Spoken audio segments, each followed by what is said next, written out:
The third anniversary of the coup that deposed Aung San Suu Kyi's civilian-led government in Myanmar has been marked by international protests, calls for a return to democracy and fresh sanctions against the military government. The United States, Australia and Britain adding to an already long list of sanctions targeting military leaders and companies and people affiliated to the regime. Action too from the United Nations, if only in words. Secretary-General Antonio Guterres, through a spokesman, calling for urgency in forging a path towards democracy and a return to civilian rule. That sentiment reflected today in protests in neighbouring Thailand and in other countries. A vocal but moderate demonstration outside the UN headquarters in Bangkok. The protesters denouncing the day 3 years ago that tanks rolled into the Myanmar capital, the military eventually seizing power from the elected government. Wearing T-shirts with images of jailed ousted leader Aung San Suu Kyi, the crowds chanted slogans and raised the three-finger salute that has become a symbol of anti-coup demonstrations. Myanmar's army chief, Min Aung Hlaing, clearly the target of their demands to end the military rule.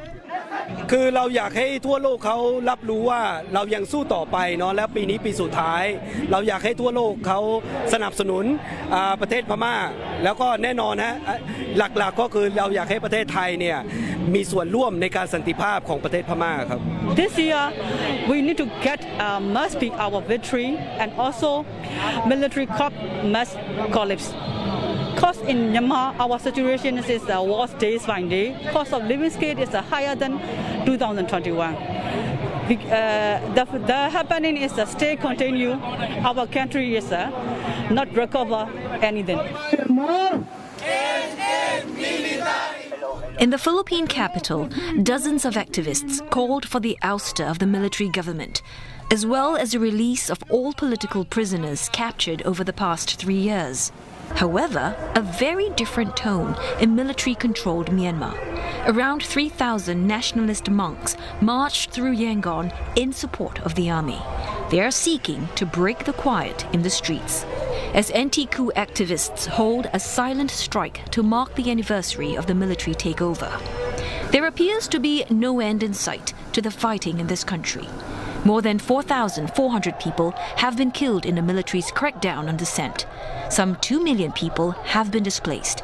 An estimated 20,000 have been jailed, and international humanitarian efforts have been blocked. In ethnic states, you have, shelling, airstrikes, indiscriminate attacks on civilian populations, and large-scale displacement. They're also blocking access to humanitarian aid for groups working in the country or groups working along the border. So getting services to displaced communities is becoming more and more difficult because the junta is actively trying to block that aid. The UN says about 2/3 of the country remains gripped by conflict. The healthcare system is in collapse, and there are few places of refuge. For millions of citizens here, the third anniversary of the military takeover offers little hope of change.